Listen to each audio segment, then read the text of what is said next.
transfer of Spanish Florida to Great Britain at the end of the French and Indian War, or what everybody else called the 7 Years' War, because it lasted how many years? 7 years. Right, good. Glad y'all learned something. So that's what we're going to pick up today. British period basically lasted 20 years, from 1763 until 1783. The British really did not do too much with Florida and with our part of Florida especially. Kind of what they did was they garrisoned Pensacola and St. Augustine, and they used that old Spanish road, the old Camino Real, the Royal Road. So they did use that to go from East Florida to West Florida, but they really didn't do too much with it otherwise themselves, with the French and Indian War, and having some issues with those colonies above us that would turn into a war. But there were some things that happened during that time. For instance, the Seminoles, or what we call the Seminoles today, had moved into this area. Now, we talked about a month or two, one of the last lessons we did, about the Timucua that lived here when the Europeans arrived. Well, the Timucua had pretty much died off. We talked about, I guess, last month, the last known Timucuan, Juan Alonso Cabale, left when the Spanish left in 1763, and he died 4 years later in Cuba. So basically, there was nobody here in the central area of North Florida until runaway Indians, Indians from Georgia, or what would become Georgia, the states of Georgia and Alabama, the Carolinas, Tennessee. They fled the American, what we would call Americans today, fled those areas, started moving down to what was uninhabited, which was our area, plus runaway slaves. They would escape from their plantations and their owners, and they would come down into the swamps and the woods of Florida, and they came to be called a Cimarron, which was Spanish for runaways, and eventually anglicized to what we call Seminoles today. So Upper and Lower Creek, Yamasee Indians, things like that. Lots of different conglomerations. I like to say there are Heinz 57 of Indians or Native Americans. And so they moved down here. Picture on the left is Osceola. He was not Chief Osceola. A lot of people call him Chief Osceola. He was not a chief. He was a war leader, would be the English version of what he was. And over on the right is just a drawing of Spanish, not Spanish, but Seminole clothing, Seminole housing, that kind of stuff. So they moved into this area as the Timucua and as the Spanish left. Meanwhile, as those folks are slowly starting to move here into this area, we've got William Bartram, who in 1774, he makes a trip down basically throughout what will become the United States. But traveling from up north, coming down through what at the time was British-held territories. He was born in the colonies. His dad was a naturalist, very well known, so he's a multi-generational guy with nature. So he comes down to Florida in 1774. He collects lots of plant specimens, lots of rare species, plants, animals. He is writing about them, making a lot of drawings, and he writes a book. He publishes a book over there on the right. I don't know if you can read it, but I have written it out. One of the observations he did in his book was noted that the Suwannee River was the most beautiful river he'd ever seen. But his book is entitled, let me catch a few breaths because it's a long one, Travels Through North and South Carolina, Georgia, East and West Florida, the Cherokee Country, the extensive territories of the Muscogees or Creek Confederacy, and the country of the Choctaws, containing an account of the soil and natural productions of those regions, together with observations on the manners of the Indians. That was the name of his book.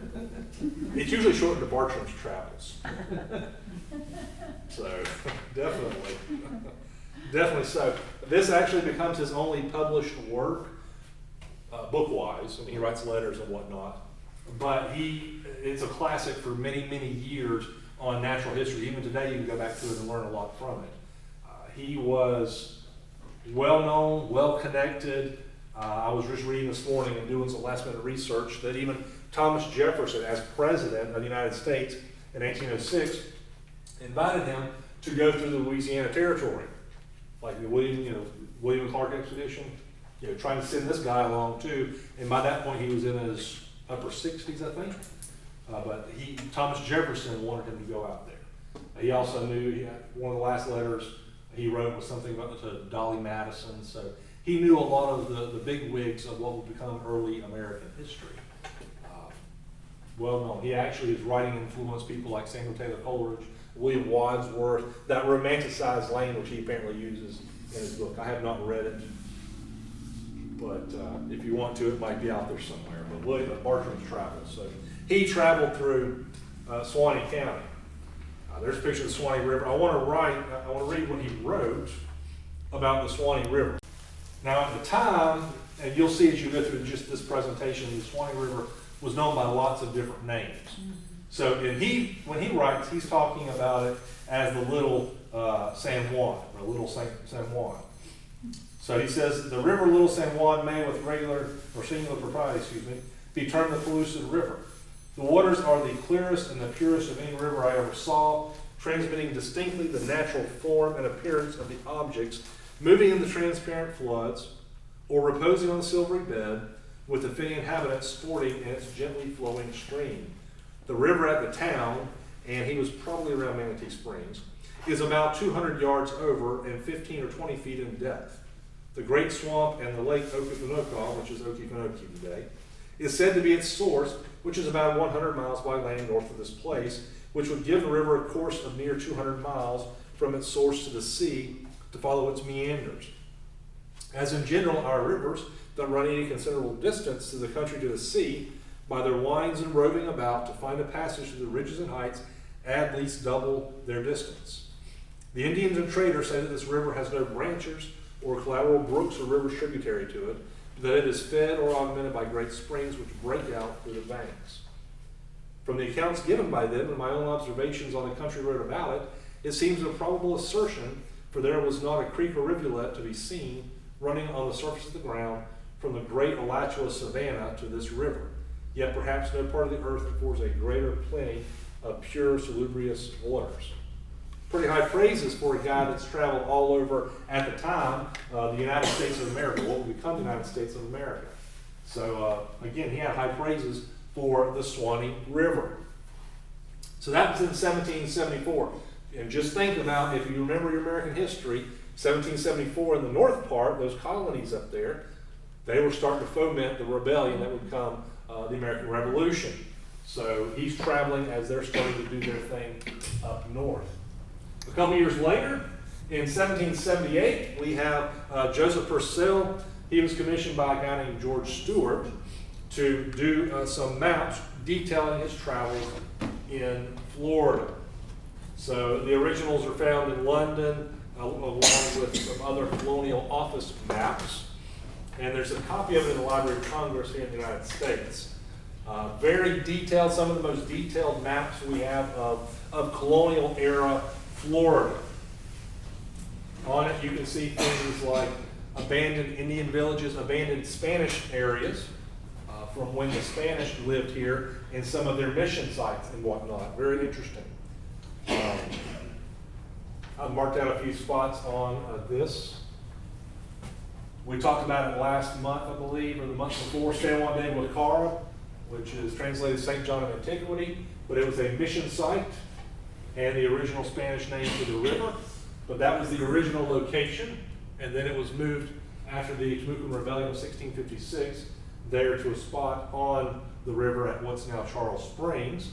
Also, you can see the Chutney River down here and some Spanish mission sites. So he pointed out a lot of these places that within a few decades were totally gone. By the time Florida became American territory, you couldn't find this stuff, so it's very informative for historians.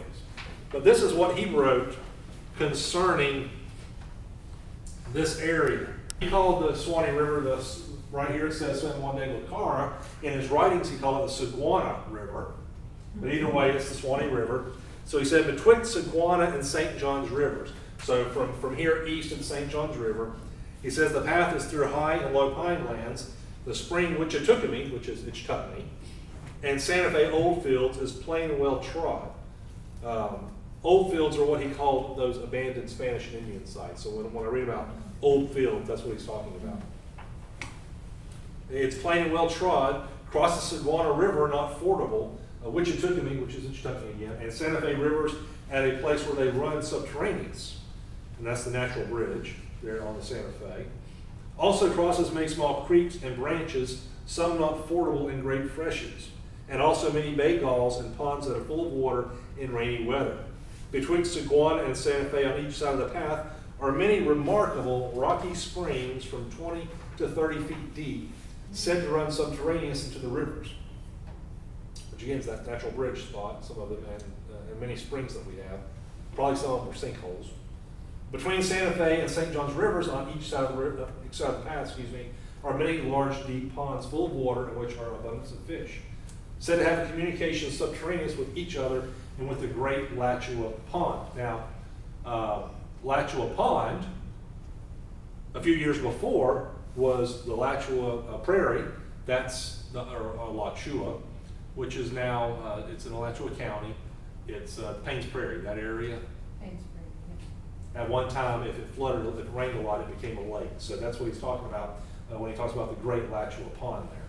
Between the easternmost Great Pond and St. John's is low pine land, is wet and in places boggy and wet weather. The range, midland good. When he's talking about these old fields, again, these abandoned mission sites and Indian sites and Spanish sites, he says the old fields are variable. Those of Appalachia, Coosa, St. Pedro, and Santa Fe are chiefly grown up with oaks, hickories, mulberries, pines, and small canes, and in places are hilly. The soil in places rich and in others light, but in general good. It appears to be fit for the culture of wheat, indigo, tobacco, Indian corn, and pulse of all kinds. The other old fields are in general grown up with oaks and pines. The soil light and sandy. The Appalachia and the San Pedro are oil fields. Now the Appalachia is over by what's now Tallahassee. San Pedro would be in Madison County, just across from the Suwannee River.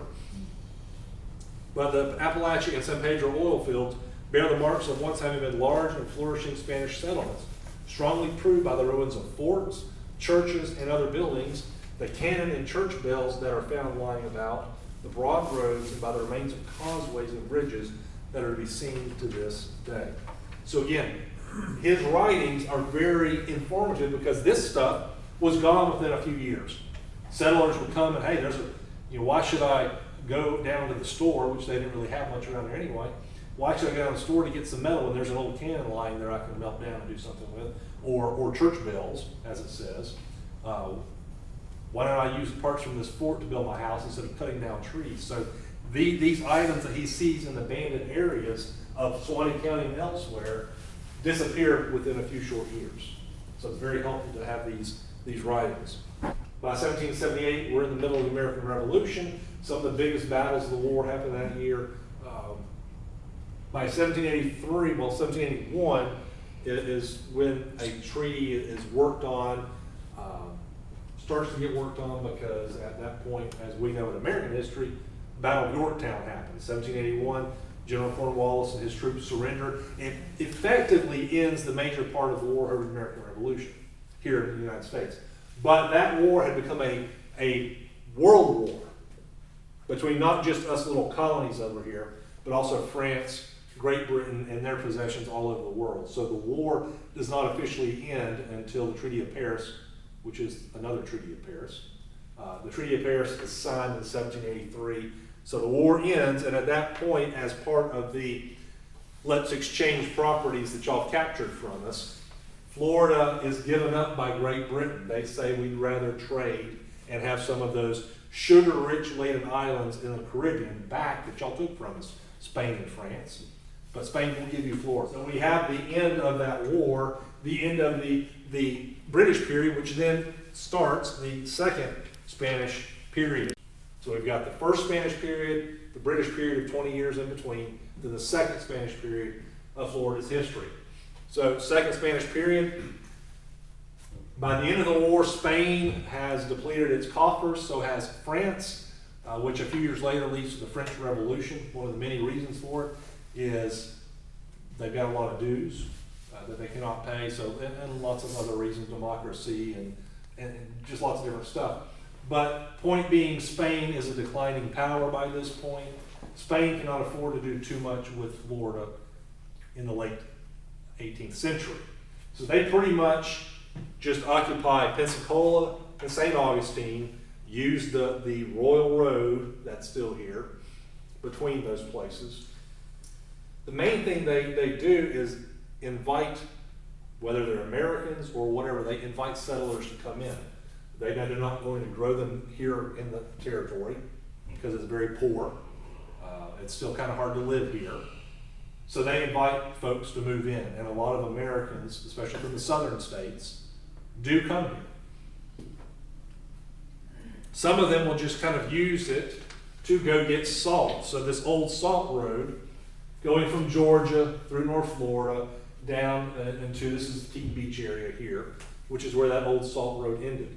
So once a year, maybe twice a year, folks would go down to the coast and they would boil the water and get the salt, because that was the preservative back then. They didn't have refrigerators and such. So you would boil a large amount of that water till you got the salt, then you'd take it back home, and that lasts you for 6 months or a year, and then you'd have to go back and do it again. So that old salt road became very popular for folks going back and forth, and it did come through somewhere around Suwannee County. Supposedly, sometimes they would stop at a certain live oak tree in Suwannee County, which later would become the town of Live Oak, but not because of that, and that's another discussion. It would go across at Charles Springs. That's where that road went through. Also during this Second Spanish era, in 1794, 1794, John Hambly decided to travel this region, and he wrote a book based upon his diary. It was called Visit to the Indian Nations. And so he is looking at those territories that he has passed through, and he writes about crossing through this area. So here is his portion dealing with that. July 9th, set out early, crossed Santa Fe, traveled 21 miles, and stopped at Wichituckamy, which again is Ichtuckamy. Looked at the fig trees, found them full of fruit but not ripe. Set out again, traveled 1.5 miles, and came to a camp at the first part of the Suwannee River, which might have been around Branford or just north of there, at sundown. July 10th, set out early, traveled about 10 miles, and stopped to rest at the old fields. And again, those old fields, some of those abandoned sites. Could have been between Branford and Louisville, we're just not sure. A very hard rain. As soon as the rain was over, set out again, traveled 10 miles further, and came to camp at the crossing place of the Suwannee, which was probably around Charles Ferry, but we don't know for sure. Found the canoe on the west side. Well, he's on the east side. He sees the canoe on the west side. My cowhide, being wet, could not well get over. Cut down a dry pine tree, cut it in proper lengths to make a raft, and carried them to the landing. It rained all night. On the 11th, early in the morning, made a paddle and a raft, went over on the raft and got the canoe, still raining, crossed the river, set out, traveled 25 miles, and came to camp at San Pedro's old fields. So that was his experience in Suwannee County as he's writing. This is a map from about that, same year, 1794. And I think I mentioned this last time, but if not, I'm mentioning it this time. These early maps of Suwannee, what's now Suwannee County, and the Suwannee River are very, very inaccurate. You'll see 2 or 3 different ones today. Rio San Juan or Cebuano, that's supposed to be the Suwannee River. That's probably the Santa Fe. And here's the Suwannee River there with the with Lacucci there, but very inaccurate, very inaccurate. So sometimes it's hard to figure out exactly where some of these folks are. You can see here's the low road, and there's the high road coming into Madison County at San Pedro, that old big mission site there. So he would have taken this lower road. There's the Santa Fe. He would have taken that and crossed. So your guess is as good as mine exactly where. But like I said, it looks like it's probably right on Charles Springs, because that's where the road, the old Spanish Trail, crossed, which makes sense. But anyway, these maps are very, very inaccurate. As I said a few minutes ago, Spain doesn't do too much with the territory other than invite settlers to come in. American settlers specifically are coming in great droves, in North Florida especially. After the American Revolution, they've got a new country. There's lots of folks moving into the United States. Some of these folks want to go on the frontier, and now Florida is part of that new frontier even though it's not even an American colony yet. So a lot of folks move in. One of the first known in North Florida that we know of that's an American was a guy named Colonel John Talcott or Tolson Lowe, and he got a Spanish land grant. And you'll see, if you study any bit of early Florida history anyway, a lot of folks get Spanish land grants.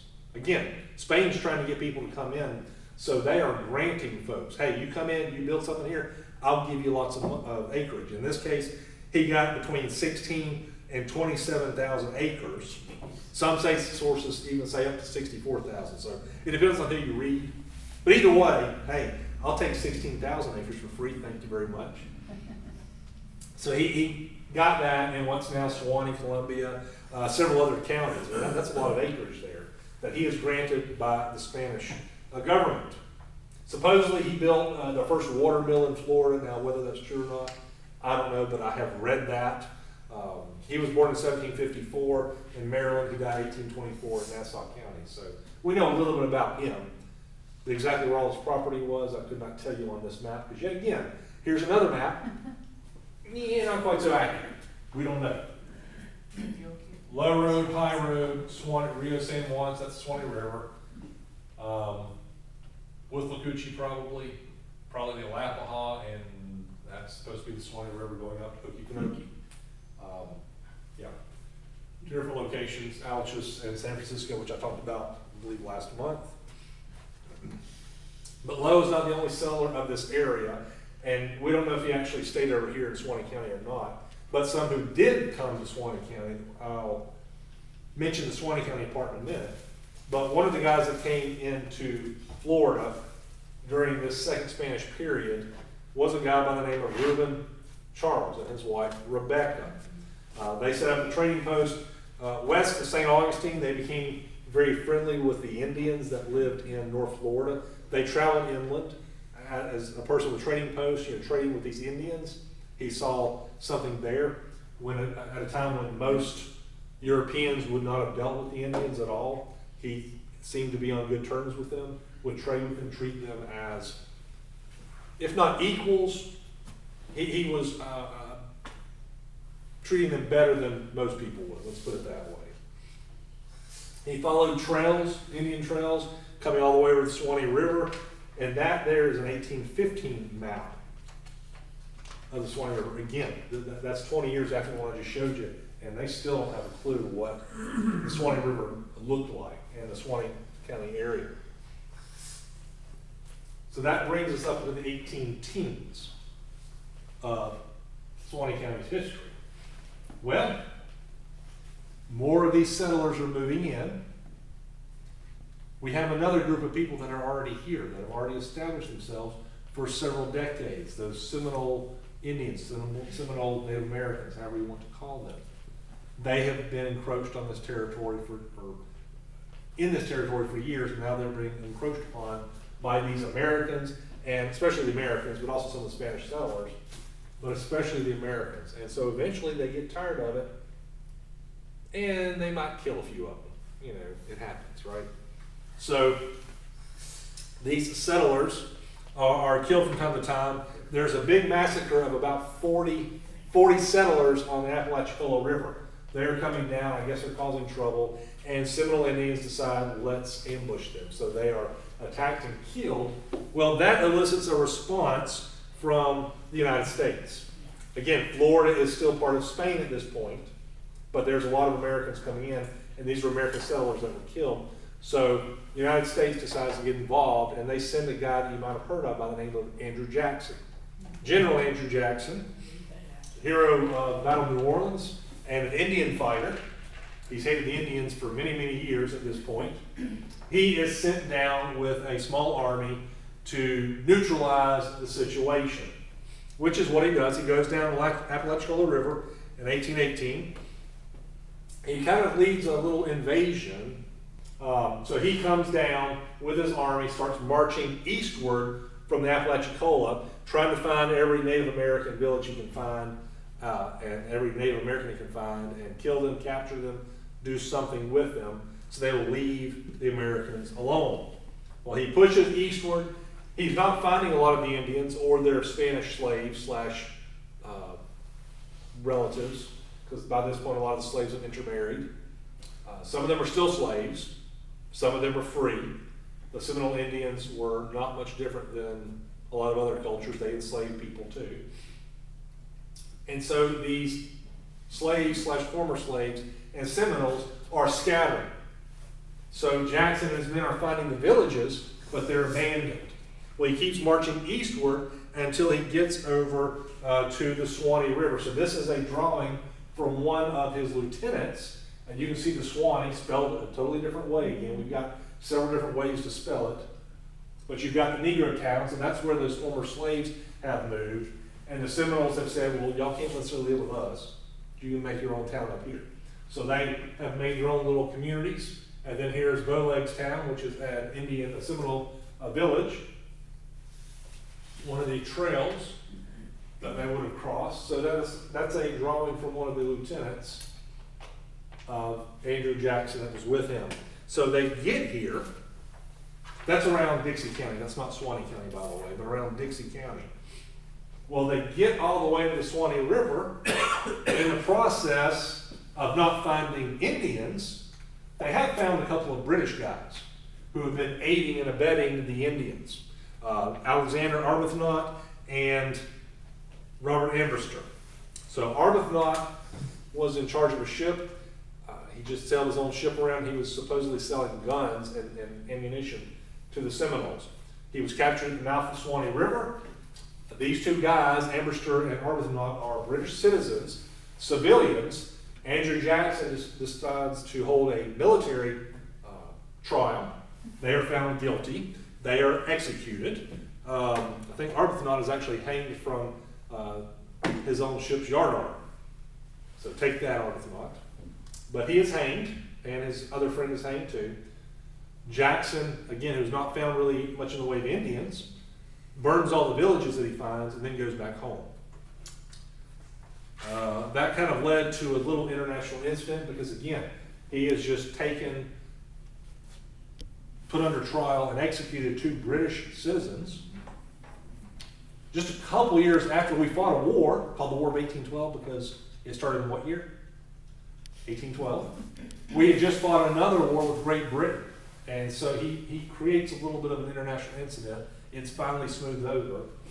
But one of the things that this does is helps to further along the process and speed up the process of Spain transferring Florida to the United States. Now the talks were already ongoing, but when Spain realized this guy, his army just marched in here, we couldn't stop him, we better sell it before they steal it from us. So they sold Florida to the United States. It was authorized in 1819. It finished up because you had to sail across the ocean blue to get each side to sign it and approve it. So it took a couple years to get all that transferred. So Florida becomes United States territory in 1821. These are the first 2 counties established. Escambia, which basically makes up the old West Florida, and then St. John's, which makes up the old East Florida. The dividing line is the Suwannee River. So we are on the border between East and West Florida. And you'll see, even as we talk next month about the Second Seminole War, you'll see they often write about where they're located as either West Florida or East Florida. And that's the dividing line there. So that will help you understand where they're writing from. So those 2 original counties are established, and as time goes on, they would break away and make more counties, obviously. Both of those still exist. The first governor, I don't know, I bet the Spanish probably didn't like it, but it was no longer their territory, so they didn't much care. The first governor of Florida was Andrew Jackson, military governor. He didn't really want to be here. He wanted to go back home to Tennessee, and then a few years later he was running for president and was elected president.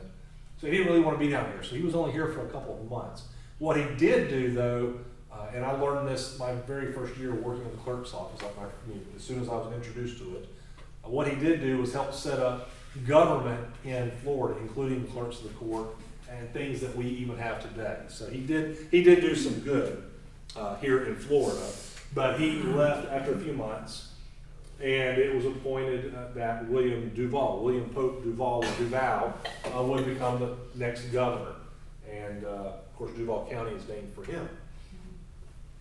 So Florida becomes an American territory.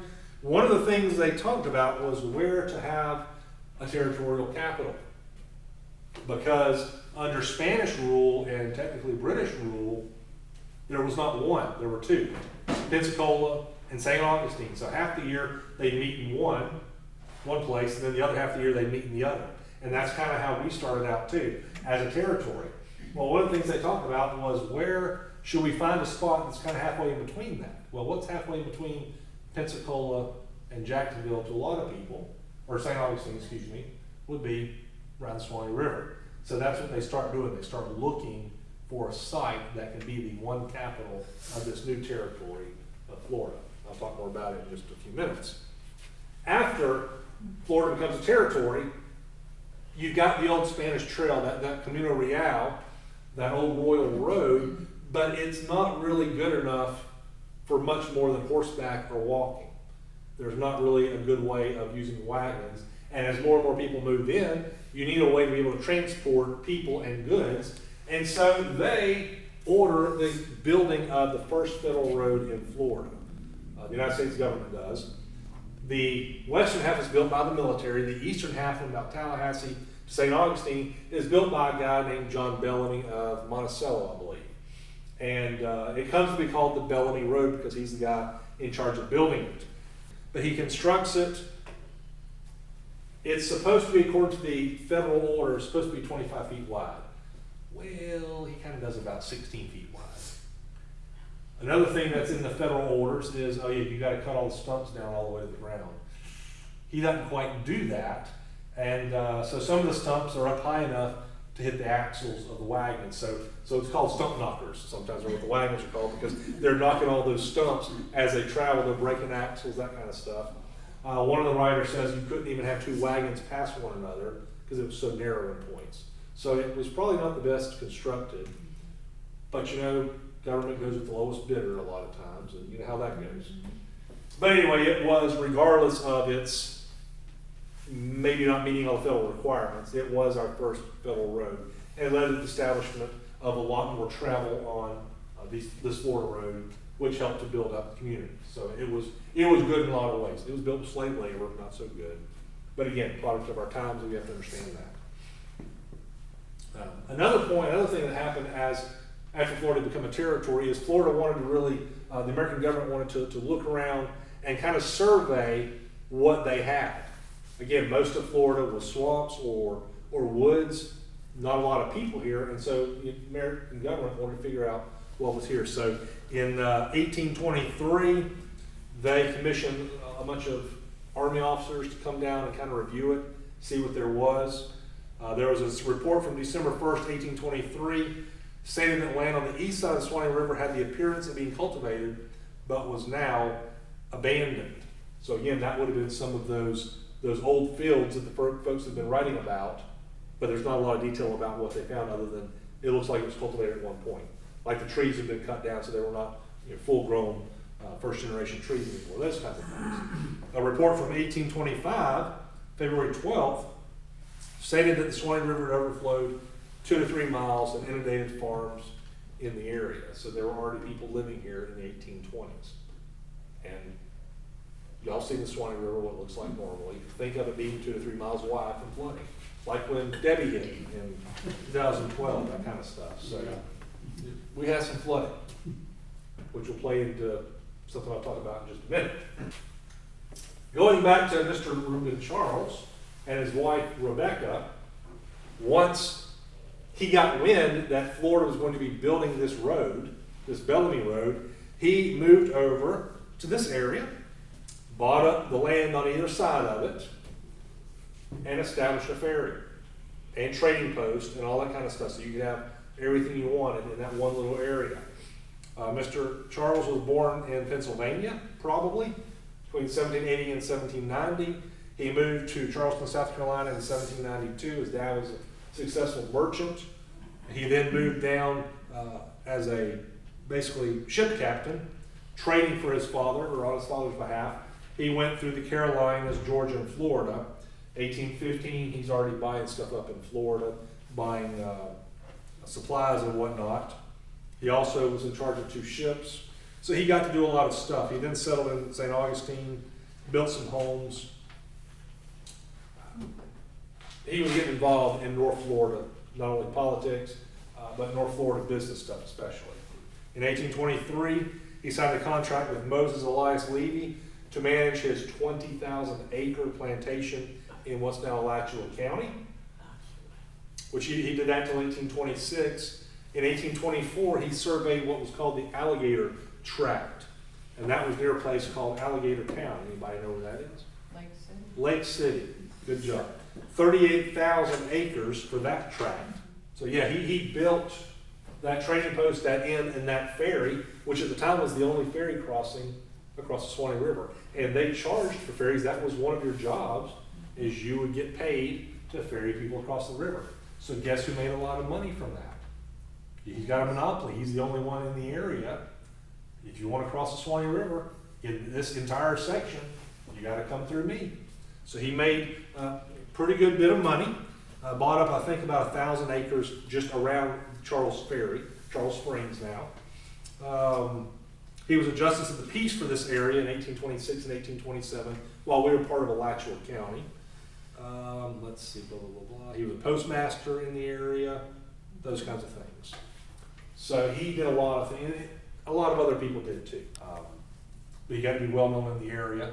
And as I mentioned earlier, he was friendly with the Indians.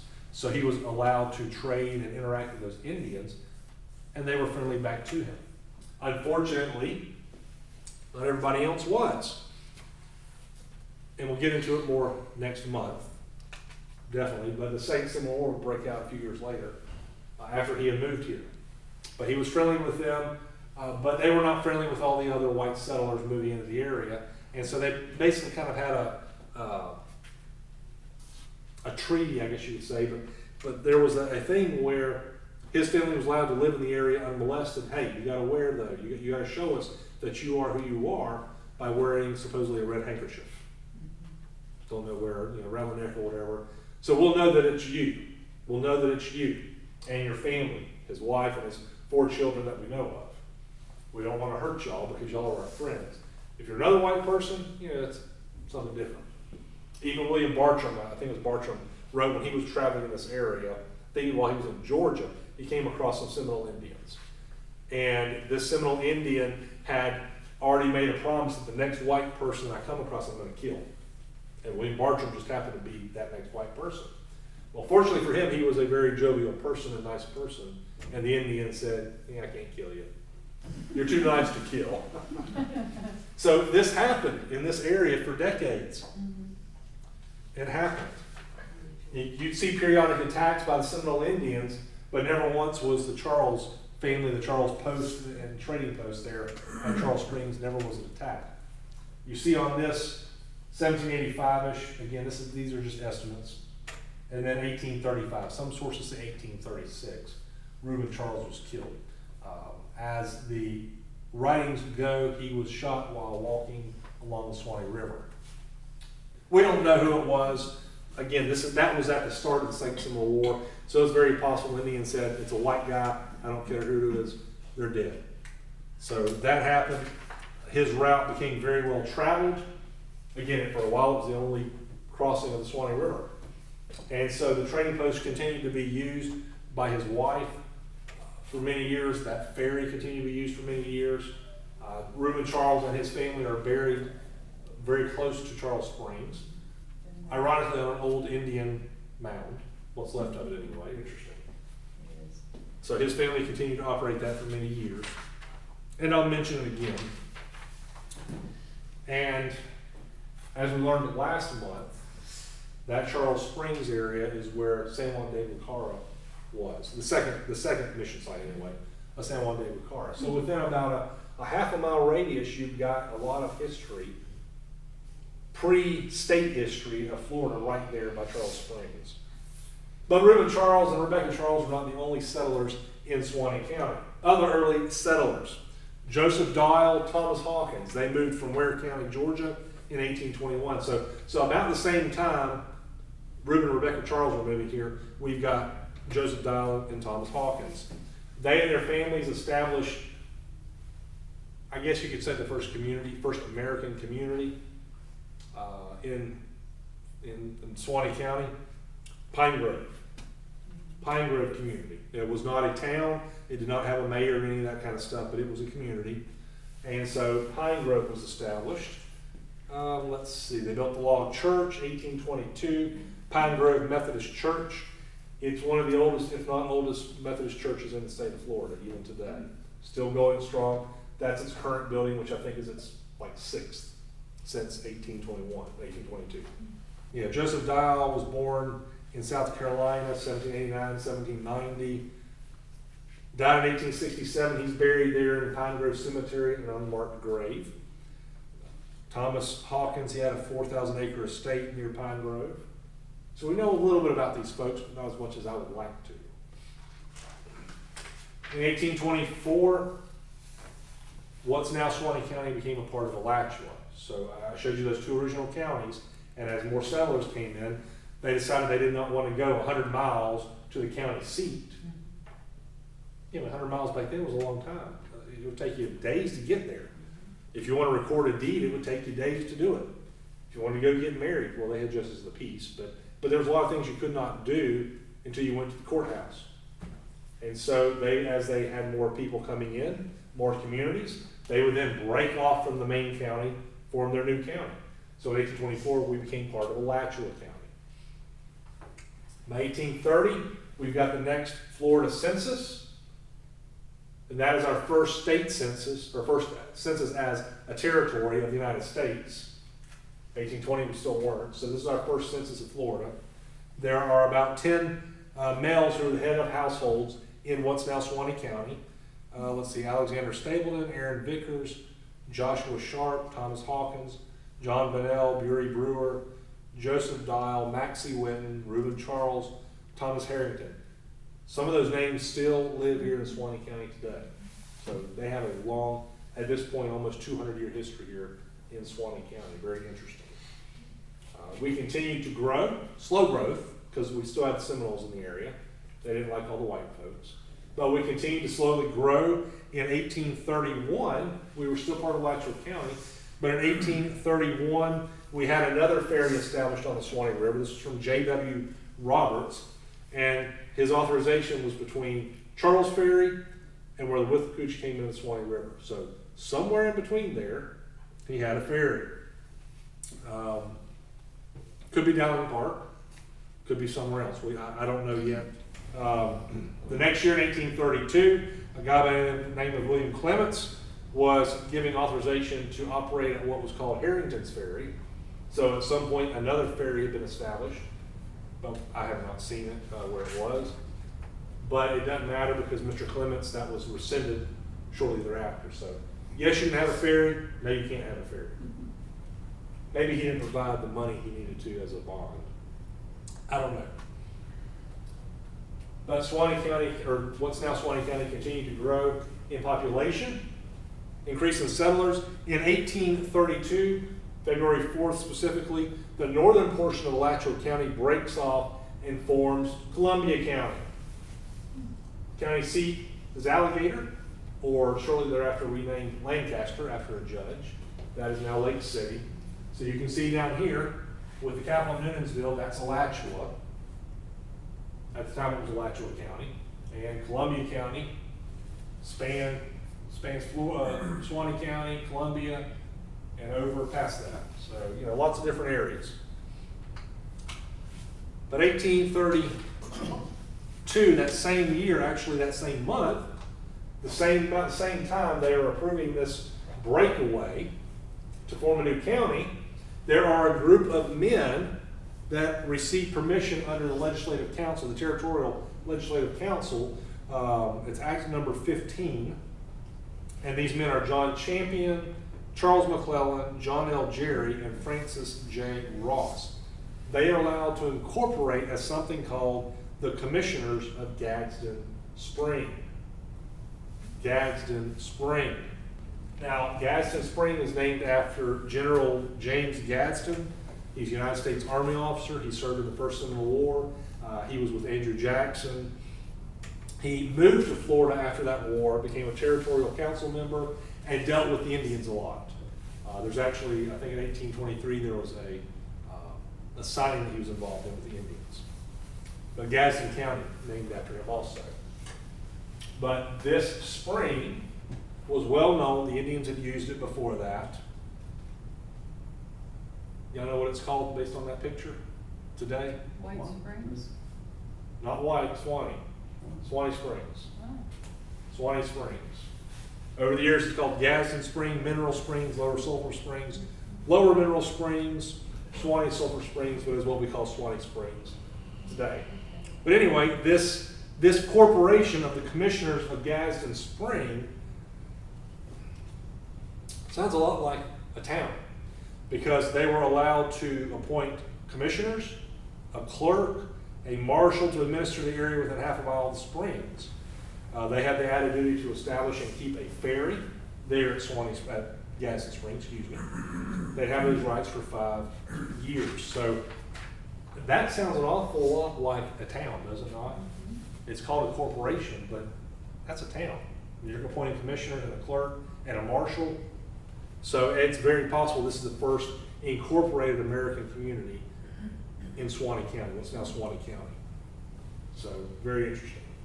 Unfortunately, I don't know anything else about it. I don't know if it lasted the 5 years or not, what happened to it. There's just not a lot of information back then. It doesn't help that Columbia County, although they're older than Suwannee County, their records do not go back as far as ours do, because they've had 4 fires that I know of that destroyed their courthouses. So their records only go back to the 1870s at the earliest, whereas ours go back to the foundation of our county, which is 20 years before that. So there's not a lot I know about this. I wish I could. Maybe one day I'll find some more information, but anyway, the Commissioners of Gadsden Spring, that incorporated community, for lack of a better term.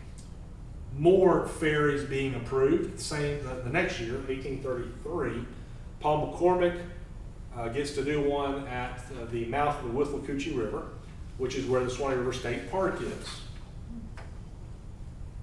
which appears to be different from J.W. Roberts' one, which is where Harrington's was at one point. So again, we're just not sure where some of these ferries are at this point. One thing to say before I get into this discussion right here, on February 11th, 1835, Joseph Dial is appointed county judge for Columbia County. So again, we're part of Columbia County, but our folks are involved in politics, involved in lots of different things for the area.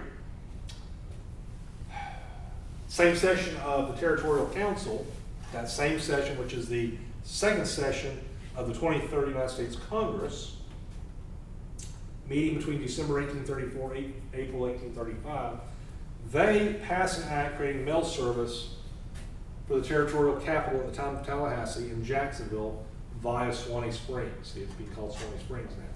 Different names for it. But it didn't last very long. They shut it down within a year because it just wasn't making money.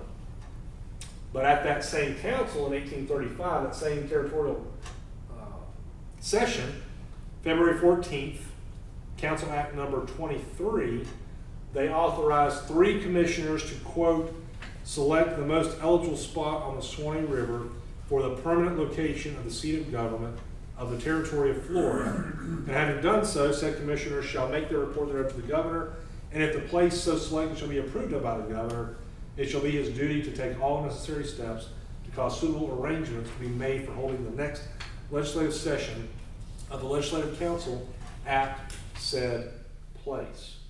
So along the Suwannee River, most of them looked like they were looking at the Three Rivers area, Suwannee, Santa Fe, Ichtucknee, as where the new capital of this territory would be. What do y'all know about that area, if you know anything about that area? Let me put it this way. When there's any flooding in Suwannee County, where does it seem to be? The Three Rivers area. When the sheriff's office gets emergency calls to come rescue me out of my home, where is it usually? The Three Rivers area. So that place at this time when those commissioners looked, apparently was flooded. So they did not choose this area. But had it not been flooded, and had the governor approved it, Suwannee County, probably southern Suwannee County, would have been the capital of the territory in the state of Florida. So picture this kind of stuff down to Branford. So the territorial capital remained in Tallahassee and eventually became state capital. But we were close, so close. They wanted to do it because we were halfway between the extremities of what was populated anyway with Americans. So that was 1835. Unfortunately, our settlement in Suwannee County, in this whole area of North Florida, was slowed down and or kind of stopped by something called the Second Seminole War, which started at the very tail end of 1835 and the very beginning of 1836.